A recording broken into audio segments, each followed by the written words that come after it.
യാദവ വീരരുമപ്പുരി പാലിച്ചിട്ടാദരവോടു വസിക്കും കാലം.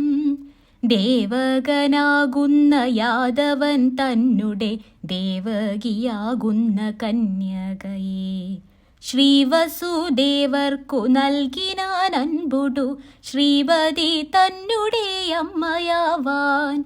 വേട്ടു നിന്നിടുന്ന ശ്രീവസുദേവർ താൻ വാട്ടമകന്നൊരു തേരിലേറി. ദേവകിയാകുന്ന ജായയും താനുമായി പോവതിനായി തുടങ്ങുന്നേരം ഉൽപ്പന്നമോദനായി നിൽപ്പൊരു ദേവകൻ നൽപൊലി കാണവും നൽകിനാൻ താൻ.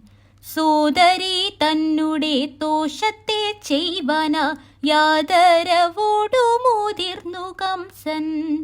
ചാരത്തു ചെന്നങ്ങു വാരുറ്റ തേർപ്പുക്കു സാരഥ്യവേലയുമാചരിച്ചാൻ. നാനാജനങ്ങളുമായി നടന്നങ്ങനെ നാനാ വിനോദവും മോദിയോതി. ആമോദിച്ചെല്ലാരും ആമന്ദം പോകുമ്പോൾ വ്യോമത്തിൽ നിന്നൊരു വാക്കുണ്ടായി.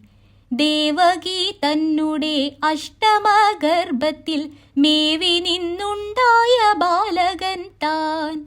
നിന്നുടെ കാലനായി പോന്നു വന്നിടുന്നോൻ എന്നതു ചിന്തിച്ചു കൊള്ളുക കംസ. ഘോരനായുള്ളൊരു കംസൻ താൻ അന്നേരം വീരതയായതീതെന്നു നണ്ണി.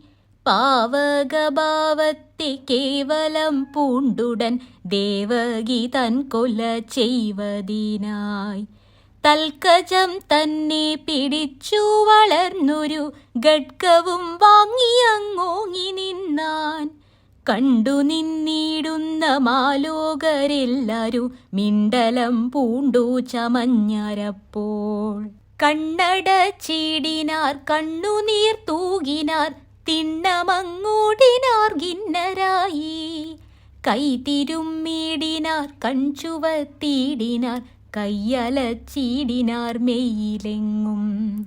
കേസരി വീരൻ തന്നാനനം തന്നിലായി കേവലം കേഴുന്നോരേണം പോലെ മേവി നിന്നിടുന്ന ദേവകീ ദേവിതാൻ ദൈവമേ എന്നങ്ങു ചൊല്ലിച്ചൊല്ലി.